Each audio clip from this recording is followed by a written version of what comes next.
The thing about balloons is, they always pop eventually. I learned that the hard way on my daughter's 7th birthday, standing in my own backyard, watching my wife whisper sweet nothings into my brother's ear while 43 neighbors pretended not to notice. My name is Evan Mercer, and I'm a financial systems analyst. That means I find patterns other people miss, spot irregularities in data streams, and fix problems before they become disasters. It's a skill that serves you well in spreadsheets. Turns out it works pretty damn good in marriage warfare too, but I'm getting ahead of myself. Before we dive deeper into this story, I have one small request. Please subscribe, drop a like, comment, and hit that hype button to boost this channel so more people can discover these incredible Reddit stories. The morning of Paige's party, I was hanging streamers from our oak tree when Talia came outside carrying her 3rd cup of coffee. My wife moves like she's always on stage, even at 7 a.m. in our suburban Houston backyard. Everything's a performance with her. "Those are crooked," she said, not looking up from her phone. "Good morning to you too, honey." "I'm serious, Evan. The Hendersons are coming, and you know how Jennifer gets about details." I adjusted the streamers. They looked exactly the same. Better? I guess. She scrolled through Instagram, probably checking how many likes her pre-party setup photos got. "Julian's bringing the sound system around 10. Julian, my younger brother, the personal trainer with the personality of a golden retriever and the moral compass of a broken slot machine. The guy who'd been spending an awful lot of time at our house lately, helping with projects. "Great," I said. "I'll make sure to stay out of his way." Talia finally looked at me. "You don't have to be weird about it, Evan. He's family." Family? Right. That's why she'd started wearing makeup to the grocery store and bought new workout clothes she never actually worked out in. All very family-oriented behavior. I went back to hanging decorations while she went back to her phone. 20 minutes later, Julian's truck pulled into our driveway. I watched through the kitchen window as he hopped out, all 6'2" of tanned muscle and perfect teeth. Talia practically skipped to meet him. They hugged, a long hug, the kind of hug that makes neighbors peek through their blinds. "Uncle Julian?" Paige came running from the house, still in her pajamas. At least somebody was genuinely happy to see him. He swept her up in a bear hug, spinning her around until she squealed with delight. I had to admit, Julian was good with kids. He was good with a lot of things, just not so good with boundaries. "Happy birthday, princess. Wait till you see what Uncle Julian brought you." He carried her toward his truck, while Talia followed, laughing at something he whispered. I stayed in the kitchen, making coffee, and trying not to calculate how many times they'd touched in the last 30 seconds. By noon, our backyard looked like a Pinterest fever dream. Pink and gold balloons everywhere, a candy buffet that cost more than my monthly car payment, and enough decorations to stock a small party store. Talia had outdone herself, which meant she'd outdone our budget too. The guests started arriving around 1, mostly other parents from Paige's school, plus a few neighbors and family friends. Everyone brought their kids and their opinions about our lawn, our house, and probably our marriage. I played the dutiful host, manning the grill and making small talk about property taxes and the new shopping center going up on Westheimer. Riveting stuff. Meanwhile, Talia floated around in a sundress that was definitely new, playing the perfect hostess, while Julian handled the music and somehow managed to insert himself into every conversation. "Evan, this burger is fantastic," said Dave Henderson, Jennifer's husband. "What's your secret?" "Low expectations and high-proof bourbon," I said. Dave laughed, but I wasn't entirely joking. Around 2:30, I was refilling the ice bucket when I overheard Talia talking to her friend Monica near the dessert table. "I swear, Julian could open his own catering business," Talia was saying. "Look how he organized everything.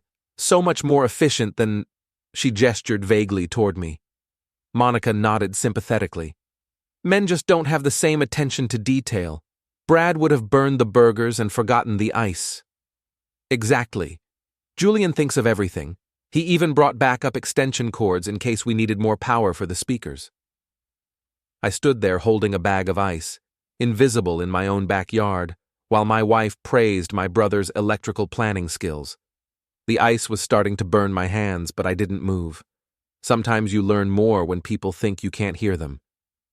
Plus, he looks amazing in that shirt, Monica added with a giggle. Oh, I know, right? All that time at the gym really shows. Evan used to work out, but now he just doesn't. They both looked over at me. I gave them a friendly wave with my free hand. They had the decency to look embarrassed, but not embarrassed enough to stop talking. How long has Julian been helping with the party planning? Monica asked. A few weeks. He's got such great ideas and he's so hands-on with everything. I bet he was. I dumped the ice and went back to the grill, where Dave Henderson was waiting with an empty beer bottle. Need another one? I asked. Thanks, man. Hell of a party. Your wife really knows how to throw a celebration. She's got help, I said, nodding toward Julian, who was currently teaching a group of kids how to limbo. Your brother seems like a good guy. Paige adores him. Yeah, he's very involved. Dave caught something in my tone. Everything okay? I flipped a burger and considered my options. Dave was a decent guy, but he was also married to Jennifer Henderson, the neighborhood's unofficial gossip coordinator. Anything I said would be analyzed, interpreted, and distributed to half the subdivision by dinner time. Everything's fine, I said. Just tired. You know how it is. Dave nodded, but he kept looking at me like he was trying to solve a puzzle. I handed him his beer and went back to cooking. The party hit its peak around 3:30. Kids were running around hopped up on sugar, parents were on their second or third drinks, and the noise level had reached the point where our elderly neighbor, Mrs. Patterson, would probably call the police if we went much louder. That's when Julian decided to make a speech. He climbed up on one of our patio chairs, beer in hand, and called for everyone's attention. The crowd gathered around, kids included, while I stayed by the grill pretending to be busy with the last batch of hot dogs. I just want to say a few words about our birthday girl, Julian started, grinning at Paige, who was beaming up at him. Paige, you're smart, funny, beautiful, and you've got the best family in the world. Everyone applauded. Paige giggled and hid behind Talia's legs. And I want to thank my sister-in-law Talia for putting together this incredible party. I mean, look at this place. She worked so hard on every single detail, and it shows. Talia, you're amazing. More applause. Talia blushed and did a little curtsy. Julian raised his beer toward her, and she raised her wine glass back. They held the toast just a little too long, smiling at each other like they shared some private joke. And of course, thanks to my big brother Evan for... Julian looked around, clearly trying to think of something I'd contributed. For letting us take over his backyard. Polite laughter from the crowd. I managed a smile and a wave, playing the good sport while internally cataloging this moment for future reference. The party wound down around 5. Parents collected their sugar-crashed kids and leftover cake. Neighbors headed home to start dinner, and slowly, our backyard returned to something resembling normal. Julian stayed to help clean up naturally. I was loading the dishwasher when I heard Talia and Julian talking on the back patio. The kitchen window was open, and their voices carried clearly in the evening air. I can't believe we pulled that off, Talia was saying. Everything was perfect. We make a good team, Julian replied. Always have. The Hendersons were so impressed. Jennifer asked me 3 times who planned everything. What did you tell her? That I had an amazing partner who made it all possible. There was a pause. I stopped loading dishes and moved closer to the window. Talia, Julian said, his voice lower now. We should probably talk about... Not here, she interrupted. Not now, but soon. Another pause. Then I heard the sound of the patio door sliding open. Evan? Talia called. We're almost done out here. Take your time, I called back, my voice perfectly normal. I'm just finishing up in here. But I wasn't finishing up. I was thinking. about speeches and toasts and the way my wife's face lit up when Julian praised her work, about extension cords and hands-on help and conversations that couldn't happen here, not now, but soon. I was thinking about patterns and irregularities and problems that were about to become disasters, and I was starting to plan. Later that night, after Julian left and Paige was in bed, I sat in my home office going through the party receipts. Talia had spent over $3,000 on decorations, catering, and entertainment for a 7-year-old's birthday party. But that wasn't the interesting part. The interesting part was the paperwork. See, Talia runs a small event planning business, mostly just helping friends with parties and baby showers, nothing too serious. But she keeps meticulous records for tax purposes, and she'd filed all the party expenses under her business account. That meant she could write off the costs, which was smart. What was even smarter was that she'd listed Julian as a co-organizer on several of the vendor contracts, probably so he could pick up supplies when she was busy or sign for deliveries. What she didn't realize, what Julian definitely didn't realize, was that listing him as a co-organizer made him legally responsible for all contracted debts and obligations. I leaned back in my chair, staring at the contracts spread across my desk. $3,000 in party expenses, all tied to both their names, plus late fees and penalty clauses if payments were missed, plus personal liability for any damages or disputes. Talia had been so focused on impressing the neighbors that she'd accidentally created a legal paper trail tying her and Julian together in ways she never intended. I smiled for the first time all day. The next morning, I called my attorney. Sarah Patel had been handling my legal work for 5 years, ever since I'd needed help with a contract dispute at my previous job. She was sharp, ruthless, and had a sense of humor darker than mine, which was saying something. "Evan Mercer," she said when I walked into her office. "Please tell me you're not getting divorced." "Not yet," I said, settling into the chair across from her desk. "But I might need some advice about protecting my assets." Sarah raised an eyebrow. "What kind of assets?" I pulled out copies of the party contracts and spread them across her desk, the kind that might be at risk if someone I know gets into financial trouble. She picked up the first contract and scanned it quickly. "Event planning services. Your wife's business?" "Right. But look at the signature lines." Sarah examined each document carefully, her expression getting more interested with each page. "Your brother-in-law signed as co-organizer on all of these. That makes him jointly liable for—" "Every penny," I finished. "Plus penalties, plus interest, plus any damages if vendors don't get paid on time." "And you're concerned about this because?" I pulled out my phone and showed her photos from the party, Talia and Julian hugging in the driveway, Julian making his speech, the two of them toasting each other while I stood by the grill like hired help, because I have a feeling their partnership extends beyond party planning. Sarah studied the photos, then looked back at the contracts. "Evan, I have to ask, are you planning to do something that could get you in trouble?" "Nothing illegal," I said. "Nothing unethical. Nothing that would hurt my daughter or damage my reputation. But I want to be prepared for all possible scenarios." "Such as?" "Such as what happens if those vendor payments are late, or if there are disputes about services rendered, or if someone decides to challenge the contracts in court." Sarah was quiet for a long moment, thinking through the implications. "You realize that if your wife's business gets into financial trouble, it could affect your joint assets." "Only if we're still married when that happens." "Ah." She leaned back in her chair. "Now I understand. You want to know your options." "I want to know everything.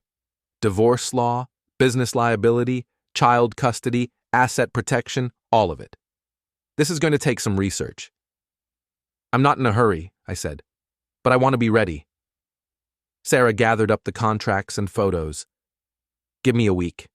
And Evan, be careful. Whatever you're planning, make sure you can live with the consequences." I left her office feeling lighter than I had in months.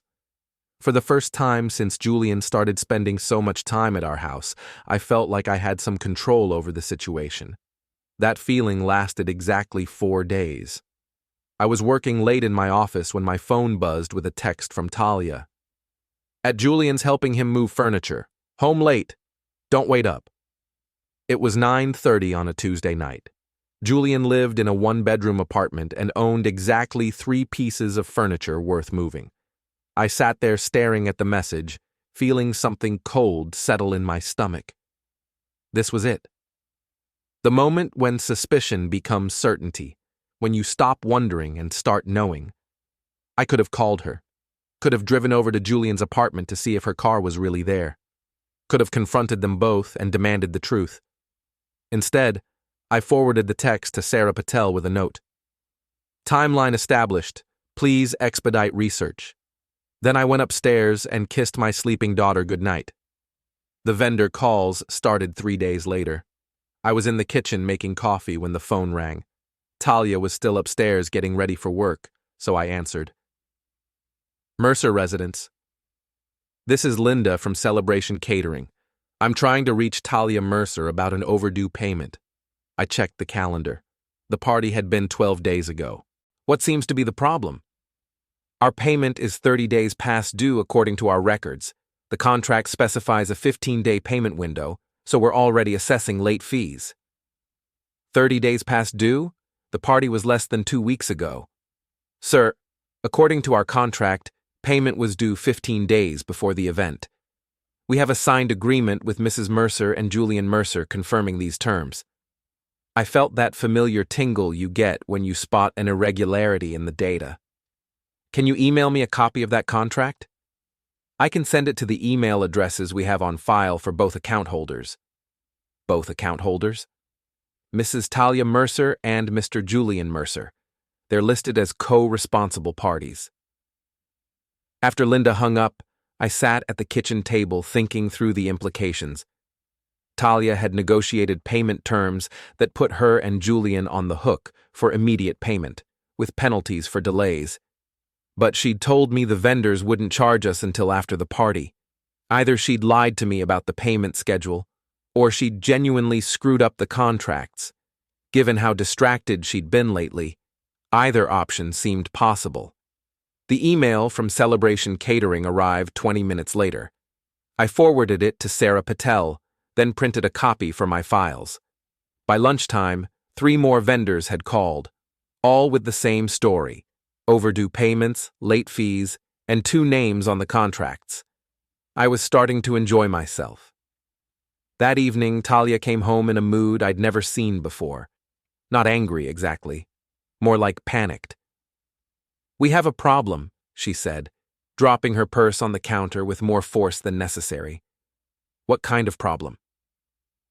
The party vendors are saying we owe them money, like immediately, with late fees and penalties. I looked up from my laptop, expression carefully neutral. How much money? Almost $4,000. For a kid's birthday party, Evan, $4,000. That does seem excessive. What did the contract say about payment terms? Talia waved her hand dismissively. I don't know, the usual stuff. I thought we had 30 days to pay, but they're saying it was due before the party even happened. Did you read the contracts before signing them? Of course I read them. I skimmed them. Julian handled most of the details. There it was. Julian handled the details. Julian, who had exactly 0 experience with event planning contracts, and even less experience with reading fine print. Where is Julian now? I asked. At his apartment freaking out. The vendors have his information too since he helped with the planning. They're calling him about the payments. That makes sense if his name is on the contracts. Talia stared at me. You're being very calm about this. Getting upset won't change the payment terms. We need to figure out our options. Our options are to pay $4,000 we don't have or get sued by a bunch of party vendors. I closed my laptop and gave her my full attention. Talia, I need to ask you something, and I need you to be completely honest with me. She shifted uncomfortably. Okay. Is there something going on between you and Julian? The question hung in the air like smoke from a grease fire. Talia's face went through several expressions before settling on indignant. I can't believe you're asking me that. It's a simple question. It's an insulting question. Julian is your brother. He's family. That's not an answer. Talia picked up her purse and headed toward the stairs. I'm not having this conversation with you. The vendors are going to want their money either way, I called after her. She stopped at the bottom of the staircase. What's that supposed to mean? It means that whatever is or isn't happening between you and Julian, you're both legally responsible for those debts. Together. Talia's face went pale. Together? According to the contracts, yes. Joint and several liability. That means they can collect the full amount from either one of you or both of you, or any combination that gets them paid. She stared at me for a long moment. How do you know all this? I read the contracts, the ones you signed without reading. You had no right to. I had every right. My wife spent $4,000 of our money without discussing it with me. I think that gives me the right to understand what we're committed to. Talia turned and ran upstairs. A few minutes later, I heard her on the phone, her voice muffled but clearly agitated, probably calling Julian to share the good news about their joint financial obligations. I opened my laptop and started working on a spreadsheet. Income, expenses, assets, liabilities. All the numbers that would matter when Sarah Patel finished her research and I had to make some decisions about my marriage. The numbers didn't look good for Team Talia and Julian. The next few days were tense. Talia barely spoke to me, spending most of her time on the phone with Julian or locked in the bedroom with her laptop. I could hear her typing frantically, probably trying to figure out how to pay the vendors without admitting she'd screwed up the contracts. The calls kept coming, not just from the original vendors but from their collection agencies and legal departments. Late fees were piling up, and some of the contracts included clauses about legal costs and court fees if the debts went unpaid. I answered the phone whenever it rang, politely explaining that I wasn't a party to the contracts and referring everyone to Talia and Julian. By the end of the week, I'd spoken to more debt collectors than a bankruptcy attorney. Friday evening, Julian showed up at our house looking like he'd been hit by a truck. His usual golden boy confidence was nowhere to be seen. Evan, we need to talk, he said. Sure. Come on in. We sat in the living room while Talia hovered in the doorway, clearly nervous about what Julian might say. This vendor thing is getting out of hand, Julian started. They're calling me at work, at the gym, even at my apartment complex office. It's embarrassing. I can imagine. The thing is, I never agreed to be responsible for all this money.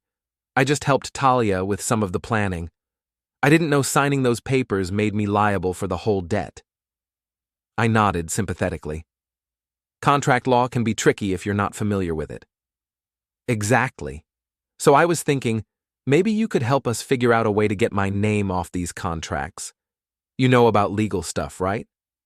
I know some things. But Julian, once you've signed a contract, it's pretty hard to just remove your name from it. But I didn't understand what I was signing. Did anyone force you to sign? No, but did you read the contracts before signing them? Julian looked at Talia, who was studying the floor like it contained the secrets of the universe. I trusted Talia to explain the important parts, he said finally. And did she explain that you'd be financially responsible for all the vendor payments? Another look at Talia. She said it was just so I could pick up supplies and sign for deliveries. But that's not what the contracts say. I'm starting to figure that out. I leaned forward in my chair. Julian, can I ask you something? Sure. Why are you so invested in helping Talia with her party planning business? The room went very quiet. Talia stopped pretending to study the floor and started staring at Julian with wide, warning eyes. She's family, Julian said. I like helping family. That's nice. Very generous of you. Yeah, well, that's just who I am. Absolutely. You've always been the generous type. Remember when we were kids? How you used to share your toys with me? Julian relaxed a little, probably thinking we were bonding over childhood memories. Yeah, I remember. Of course, you usually wanted to share my toys too, sometimes without asking first. The temperature in the room dropped about 10 degrees.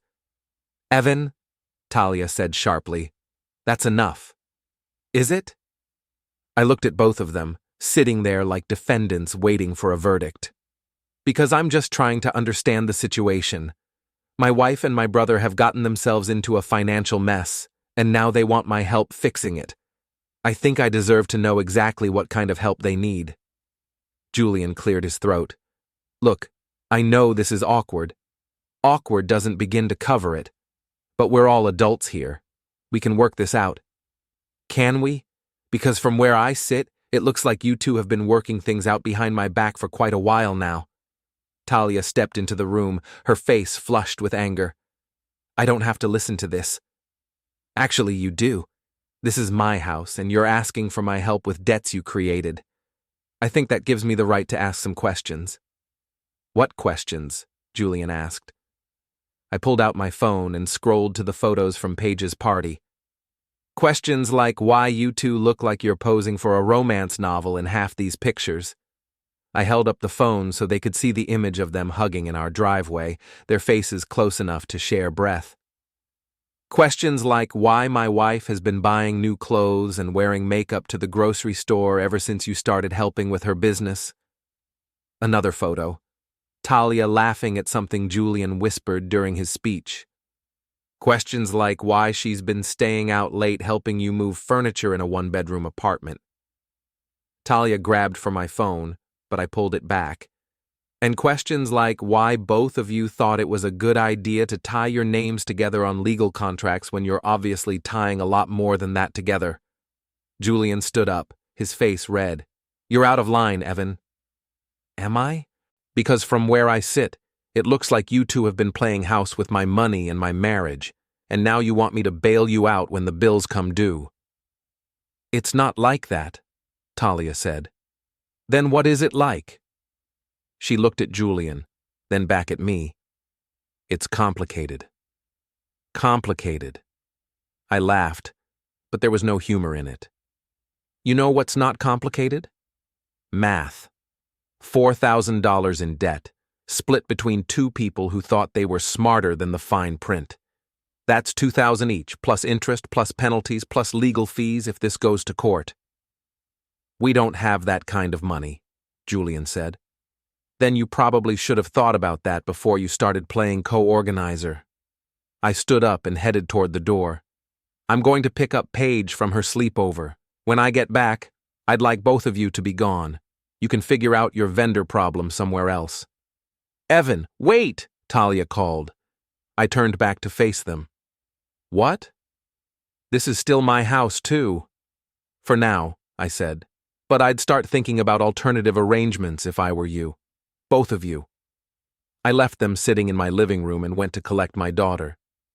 When I got back an hour later, Julian's truck was gone and Talia was in the bedroom with the door locked. Paige and I made popcorn and watched a movie, just the two of us. It was the most relaxed I'd felt in weeks. Around 10 o'clock, my phone buzzed with a text from Sarah Patel. Research complete. Can you come in Monday morning? We have a lot to discuss. I smiled and typed back. I'll be there. Monday morning, Sarah's office felt different, more serious somehow. She had a thick folder on her desk and a legal pad covered with notes. Sit down, Evan. We have a lot to cover. I settled into my usual chair and waited. First, the good news, Sarah began. Your financial exposure from your wife's business debts is minimal. Since she operates as a sole proprietorship and you're not a signatory on any of the contracts, they can't touch your personal assets or income. And the bad news? The bad news is that your wife and brother-in-law are in serious trouble. The vendor contracts they signed include some very aggressive collection clauses. If they don't pay soon, this could escalate to wage garnishment, asset seizure, and civil court judgments. How soon is soon? Based on the payment terms, they're already in default. The vendors can begin collection proceedings immediately. Sarah opened her folder and pulled out several documents. But that's not the most interesting part. What's the most interesting part? The most interesting part is that your wife has been using her business account to pay for personal expenses. Dinners, shopping, hotel rooms. If the vendors take her to court, all of those transactions become discoverable evidence. She handed me a printout of bank records. Hotel rooms, Evan, multiple times over the past 2 months. Always paid for with business funds. Always on days when she told you she was working late or helping friends with events. I stared at the records, feeling something cold and sharp settle in my chest. Seeing it in black and white made it real in a way that photos and suspicions never could. There's more, Sarah continued. Your brother has been depositing cash into his personal account on the same days as these hotel charges. Small amounts, but consistent, like someone was paying him back for shared expenses. So they've been having an affair. That's what it looks like. And they've been funding it with business money that they now can't use to pay their vendor debts. I set the bank records on her desk and leaned back in my chair. What are my options? For divorce? Texas is a no-fault state, so the affair doesn't matter for the basic proceedings. But it could matter for asset division and child custody, especially if she was using marital funds to support the relationship. What about protecting Paige? That's where things get interesting. Your wife's financial irresponsibility, combined with evidence of poor judgment and deceptive behavior, could be very relevant in a custody hearing. Judges don't like parents who put their own interests ahead of their children's stability. Sarah pulled out another document. I've drafted a preliminary separation agreement that protects your assets and establishes temporary custody arrangements. If you decide to move forward, we can file it along with divorce papers. How long would the process take? If it's uncontested, about 60 days. If she fights it, longer. But given her current financial situation, I don't think she's in a position to wage a long legal battle. I thought about Talia and Julian, sitting in my living room 3 days ago, asking for my help with their vendor problems. The same vendor problems that had revealed their affair and given me everything I needed to end my marriage on my terms. There's one more thing, Sarah said. The vendor contracts your wife and brother signed include personal liability clauses.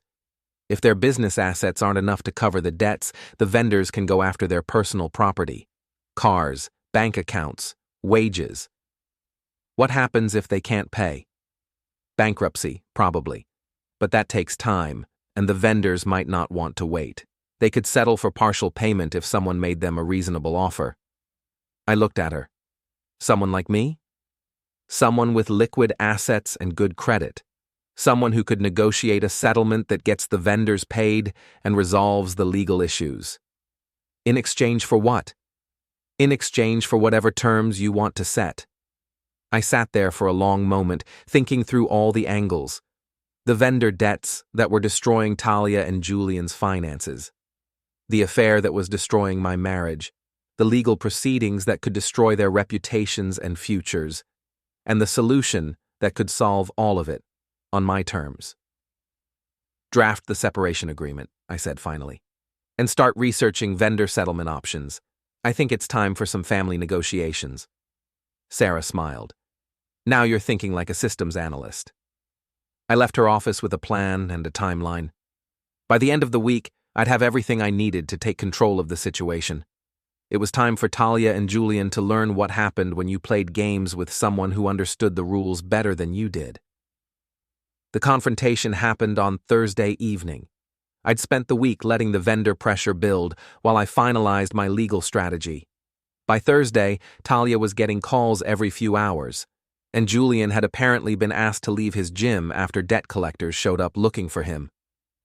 I was in the kitchen making dinner when Talia came home, followed closely by Julian. They both looked like they'd been through a blender. "We need to talk," Talia announced. "Sure. Paige is at her friend Emma's house, so we have time." They sat at the kitchen table while I continued cooking. The domestic normalcy of the scene was almost funny, given what we were about to discuss. The vendor situation is getting worse, Talia began. They're threatening to sue us. Both of us, Julian added.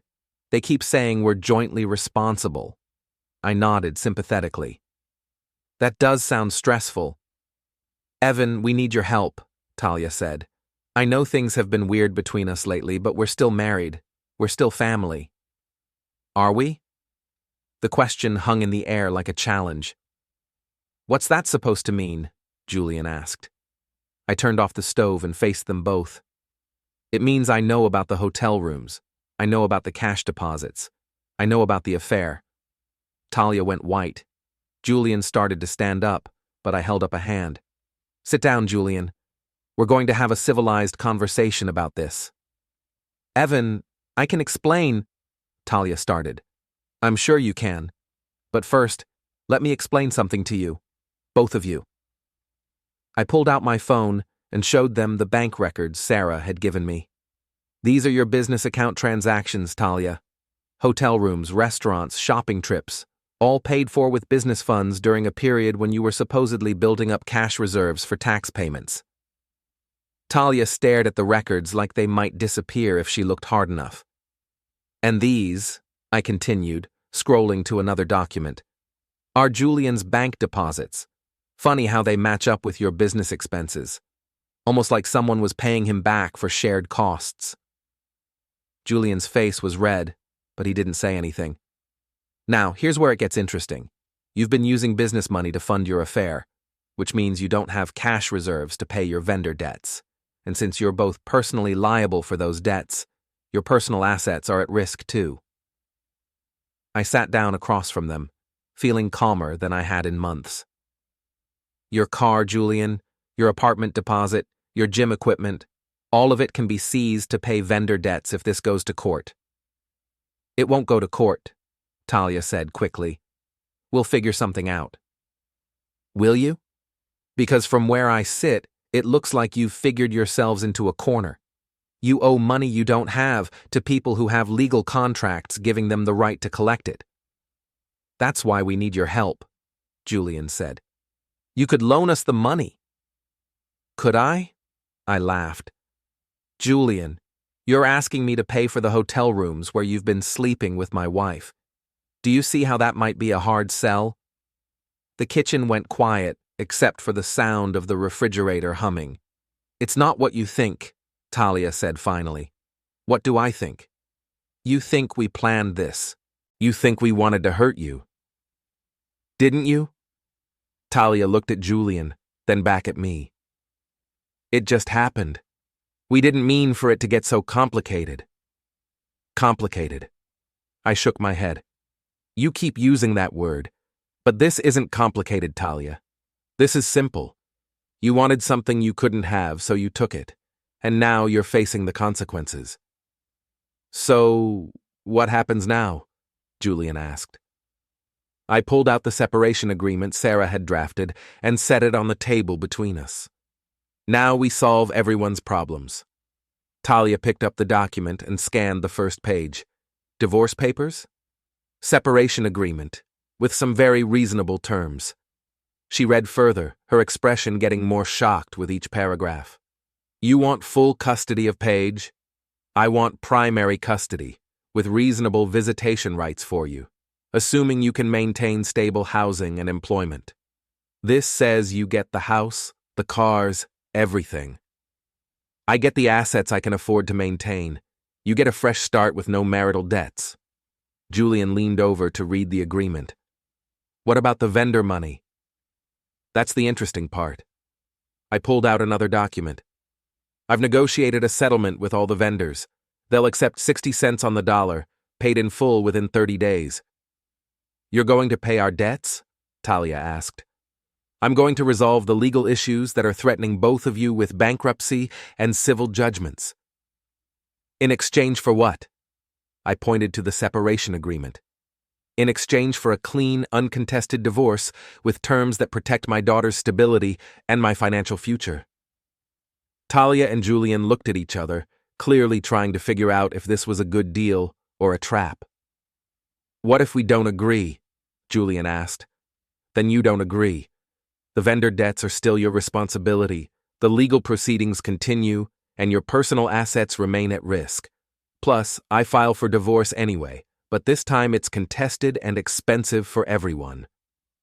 And if we do agree?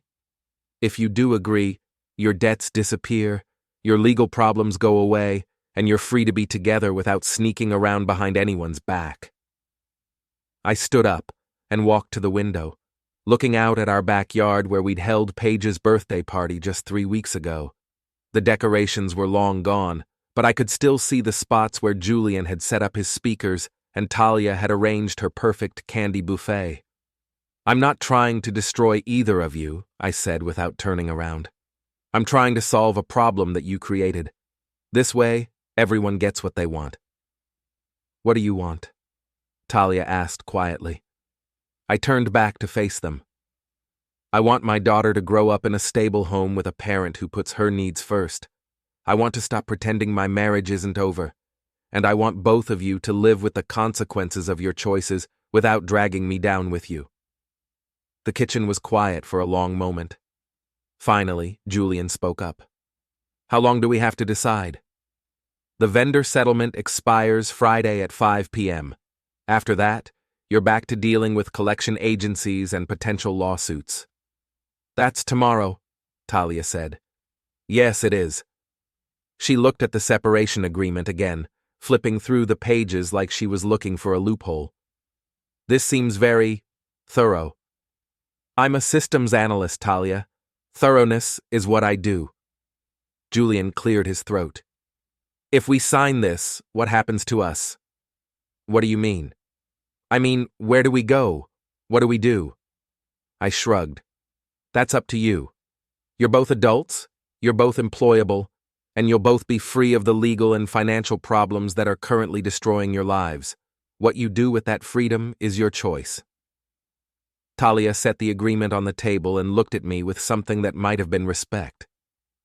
You've really thought this through. I've had time to think.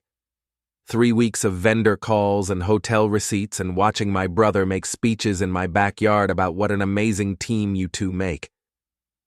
Evan, I'm sorry. Julian started. Don't. I held up a hand. Don't apologize. Don't explain. Don't make this about feelings or regrets or anything else that doesn't matter anymore. This is about solving problems and moving forward. I picked up the separation agreement and handed it to Talia. Take this with you. Read it carefully. Discuss it with Julian. Make your decision. Where are you going? She asked. To pick up Paige and take her for ice cream.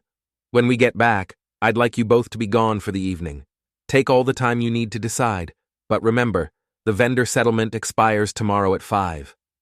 I grabbed my keys and headed for the door. Evan, Talia called after me. I turned back. What if we can't make it work? Julian and me, I mean. What if this doesn't turn out the way we thought it would? I considered the question.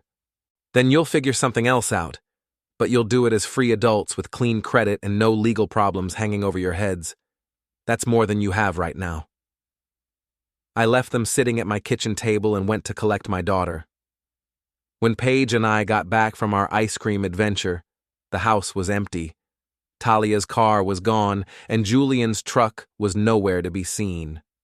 The separation agreement was still on the kitchen table, but now it had 2 signatures at the bottom. There was also a note in Talia's handwriting. We'll be at Julian's apartment tonight. We need to talk about logistics and timing. Thank you for making this easier than it had to be. I sat at the kitchen table, looking at the signed agreement and feeling something I hadn't felt in months. Relief. Not happiness exactly, but the deep satisfaction that comes from solving a complex problem with an elegant solution. Paige came into the kitchen carrying her backpack. Daddy, where's Mommy? She's at Uncle Julian's apartment, sweetheart. They're talking about some grown-up stuff. Are they in trouble? I looked at my 7-year-old daughter, trying to figure out how much truth she could handle. They made some mistakes, and now they're trying to fix them. What kind of mistakes? The kind that happen when people don't think about how their choices affect other people. Paige nodded solemnly. Like when I broke Emma's toy and didn't tell her right away? Something like that, but bigger. Did you help them fix it? I smiled and ruffled her hair. I helped them figure out how to fix it themselves. That's good. Mommy and Uncle Julian seem sad lately. Out of the mouths of babes. My daughter had noticed what I'd been trying to ignore for months. They'll be happier once they fix their mistakes, I said. Will we still live here? You and I will still live here. Mommy might live somewhere else for a while. Paige considered this information with the matter-of-fact acceptance that kids bring to major life changes. Can I decorate my room however I want? Within reason. Can we get a dog? I laughed. We'll talk about it. That night, after Paige was asleep, I called Sarah Patel. They signed, I told her. Both of them? Both of them. I'll bring the agreement to your office tomorrow morning. And the vendor settlement? I'll wire the payment tomorrow afternoon, 60 cents on the dollar, just like we negotiated. Congratulations, Evan. You've just executed one of the cleanest revenge scenarios I've ever seen. It's not revenge, I said. It's problem solving. What's the difference? I thought about that for a moment. Revenge is about making people suffer for what they did to you. Problem solving is about creating a situation where everyone gets what they deserve. And what do they deserve? They deserve each other. And all the complications that come with building a relationship on lies and other people's money. Sarah laughed. You realize they might actually be happy together? They might be. But they'll be happy with their own money, in their own place, dealing with their own problems. And I'll be happy with my daughter, in my house, living my life without having to pretend I don't know what's going on. That sounds like a win-win. That's the point. Good problem solving doesn't require anyone to lose. It just requires everyone to face reality. I hung up the phone and walked through my house, seeing it clearly for the first time in months. No more tension in the air. No more wondering what Talia was really doing when she worked late. No more watching Julian perform his helpful brother-in-law act while he systematically dismantled my marriage. Just me and Paige and a future that we'd build on our own terms.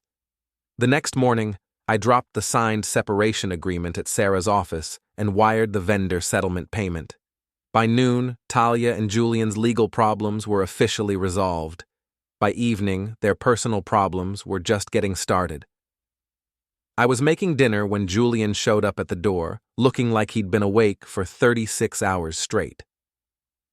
We need to talk, he said. About what? About what happens next. I invited him in, but we stayed in the foyer. I didn't want this conversation happening where Paige might overhear it. The vendor thing is handled, Julian said. The settlement went through. Good, that was the point. But now we have other problems. Such as? Julian ran his hands through his hair. Talia's freaking out. She keeps saying she made a mistake, that she didn't think through what divorce actually means. What does she think it means? She thinks it means she's going to be broke and alone, and that everyone in the neighborhood will know she cheated on you.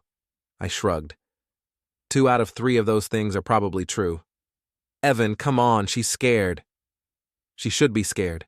She made choices that have consequences. Fear is an appropriate response. What if she wants to call off the divorce? I looked at my brother, standing in my foyer asking me to take back the wife who'd been cheating on me with him for months.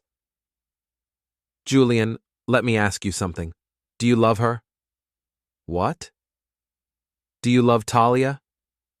Is this a relationship you want to build a life around, or was it just something exciting that happened while you were bored?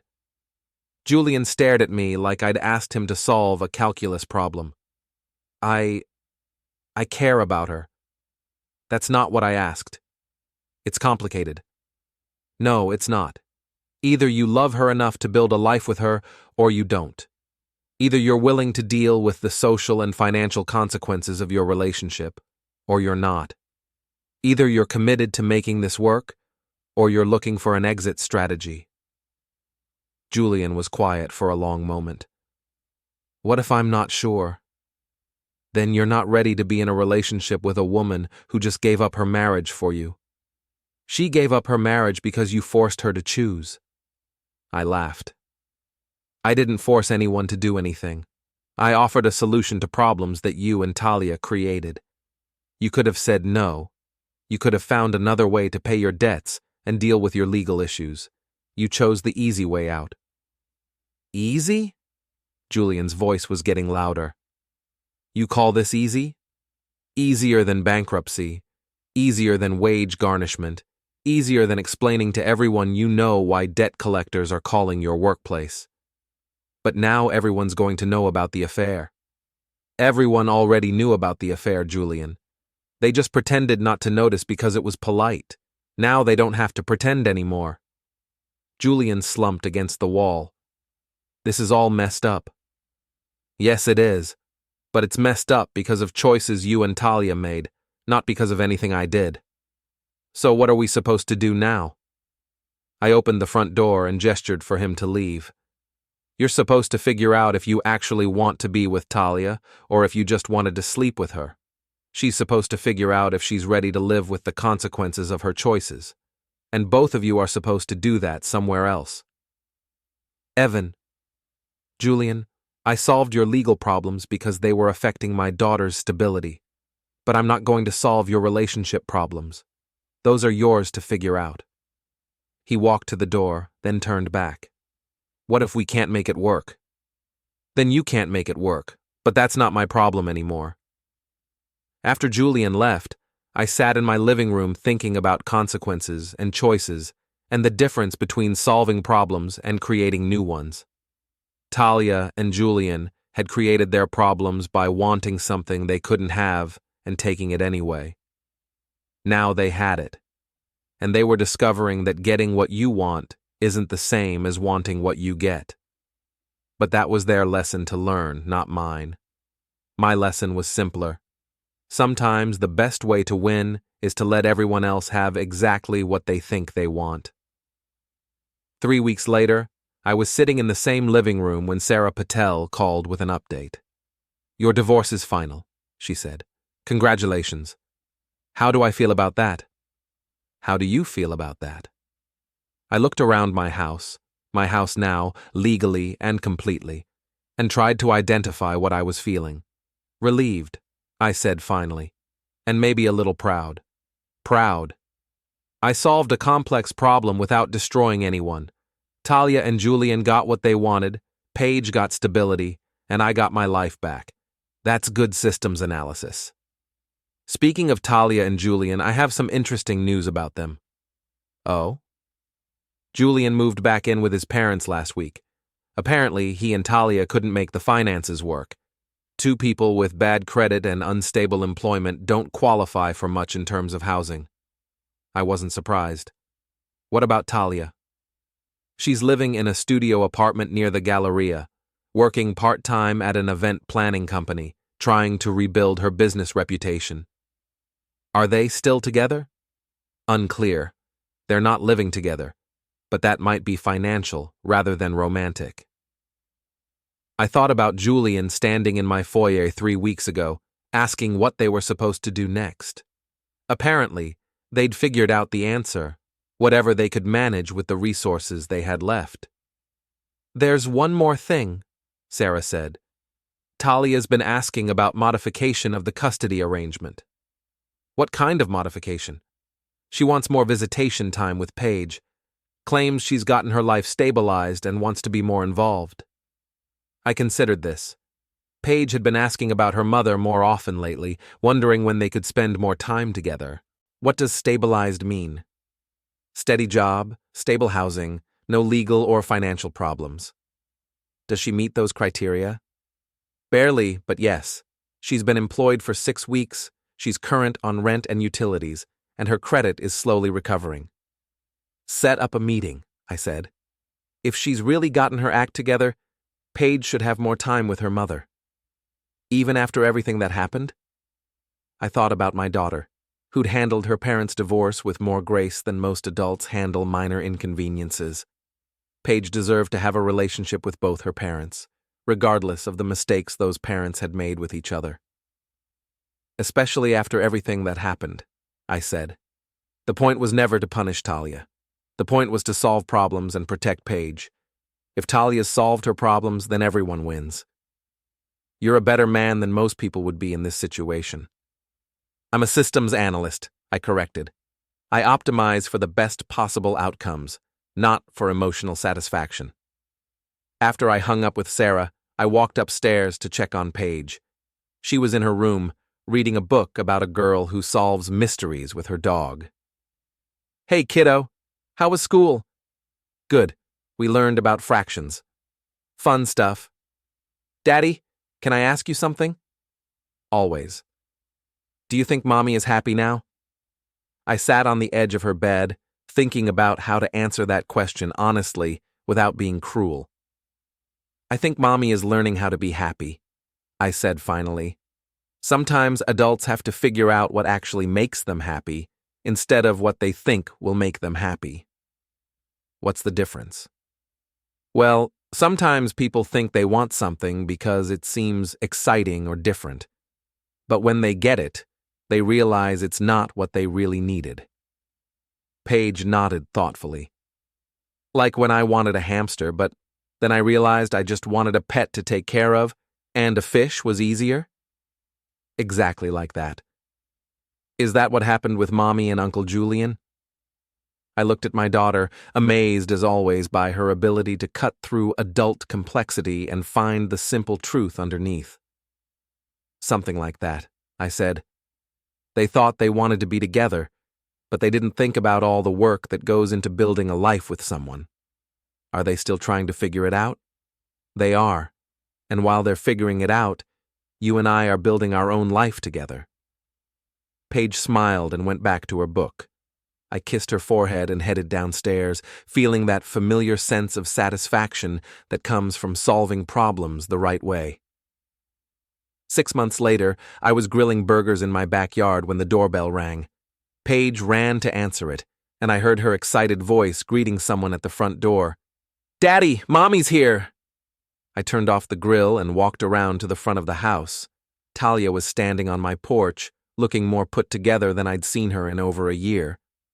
Her hair was shorter, her clothes were more practical, and she had the slightly tired but determined look of someone who'd been working hard to rebuild their life.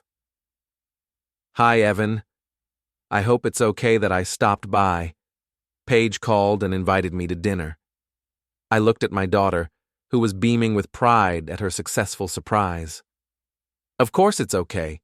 We're just grilling burgers. Nothing fancy." "That sounds perfect." The three of us sat on the back patio, eating burgers and listening to Paige tell us about her school project on the solar system. It was surprisingly normal, like having dinner with a friend rather than an ex-wife. After Paige went inside to work on homework, Talia and I sat in comfortable silence for a few minutes. "Thank you," she said finally. "For what?" "For the way you handled everything. The divorce, the custody arrangement, the vendor settlement. You could have made it much harder than you did." I shrugged. Making it harder wouldn't have helped anyone. "Still, I know I didn't deserve your consideration after what Julian and I did." "It wasn't about what you deserved. It was about what Paige needed." Talia nodded. "How is she handling everything?" "Better than either of us, probably. Kids are resilient." "She seems happy." "She is happy. She likes having a stable home and parents who aren't fighting all the time. Even if those parents aren't married to each other anymore. Especially if those parents aren't married to each other anymore." Talia laughed, and for a moment, she looked like the woman I'd married 9 years ago, before the complications and disappointments and poor choices had worn us both down. "Can I ask you something?" she said. "Sure. Do you think we could have made it work? If we'd tried harder, or gotten counseling, or—" I considered the question seriously. "Honestly, I don't think so. We wanted different things, Talia. You wanted excitement and validation and the feeling that you were the center of someone's world. I wanted stability and partnership and quiet contentment. Those aren't necessarily incompatible, but they were incompatible for us. What about Julian? What about him? Do you think he and I could make it work? I looked at her, trying to figure out why she was asking me for relationship advice about the man she'd cheated on me with. Are you still seeing him? On and off. It's complicated. I laughed. You know, you and Julian use that word a lot, but relationships aren't actually that complicated. Either you want to be with someone enough to do the work of building a life together, or you don't. And you don't think Julian and I wanted enough? I think you and Julian wanted the excitement of an affair more than you wanted the responsibility of a relationship. Now that you have the relationship, you're discovering that excitement isn't the same thing as compatibility. Talia was quiet for a moment. He moved back in with his parents. I heard. He says it's temporary, until he gets back on his feet financially. But I think he's having second thoughts about the whole thing. Are you? Every day. I looked at my ex-wife, sitting at my patio table asking me to help her figure out whether she should stay with the man she'd left me for. Talia, can I give you some advice? Please. Stop trying to make Julian into something he's not. He's a good guy in a lot of ways, but he's not a partner. He's not someone who thinks about consequences or plans for the future or puts other people's needs ahead of his own desires. If you need those things in a relationship, you're not going to get them from Julian. And if I don't need those things, then maybe you two can make it work. But be honest about what you're getting into. Don't expect him to become more responsible or more mature or more committed just because you want him to be. Talia nodded slowly. What about you? Are you seeing anyone? Not yet. I'm focused on Paige and work and figuring out what I want my life to look like now that I'm not spending all my energy managing other people's problems. Do you think you'll get married again? Maybe. If I meet someone who wants the same things I want and is willing to do the work of building something together. Someone boring and stable like you? I grinned. Someone boring and stable like me. Talia laughed. For what it's worth, I think whoever you end up with will be lucky to have you. Thanks. That means something, coming from you. We sat there for a few more minutes, watching the sun set over our old neighborhood. It felt like the end of something, but also like the beginning of something else. I should go, Talia said finally. Thank you for dinner, and for everything. Thank you for being a good mom to Paige, even when everything else was falling apart. She's the best thing either of us ever did. Yeah, she is. After Talia left, I cleaned up the dinner dishes and helped Paige with her homework. We watched a movie together, and then I tucked her into bed. Did you have fun at dinner with Mommy? I asked. Yeah, she seems happier than she used to be. What makes you say that? She wasn't checking her phone all the time, and she asked me lots of questions about school and my friends. That's good. Daddy, are you and Mommy friends now? I thought about that question. We're friendly. We both love you very much, and we want what's best for you. That makes it easier to get along. Good. I like it when grown-ups are nice to each other. Me too, kiddo. After Paige fell asleep, I sat in my living room thinking about the evening. Seeing Talia had been easier than I'd expected, but it had also reminded me of how much my life had changed over the past year. A year ago, I'd been a married man, living in denial about his wife's affair, spending my energy trying to hold together a relationship that was already broken. Now, I was a divorced father with full custody of his daughter, a house that was finally peaceful, and a future that belonged entirely to me and Paige. It wasn't the life I'd planned, but it was a good life, a stable life, a life built on honest foundations instead of polite fictions and willful blindness. My phone buzzed with a text from Julian. Heard you had dinner with Talia tonight. Thanks for being cool about everything. I stared at the message for a moment, then typed back, Take care of yourself, Julian. He responded immediately. You too, brother. I set the phone aside and walked through my house, turning off lights and checking locks. Tomorrow, Paige and I would go to her soccer game, Then maybe hit the bookstore and pick up something new to read together. Simple plans. Quiet contentment. Exactly the kind of boring, stable life that I'd always wanted and finally had the chance to build. As I headed upstairs, I thought about balloons again. How they always pop eventually.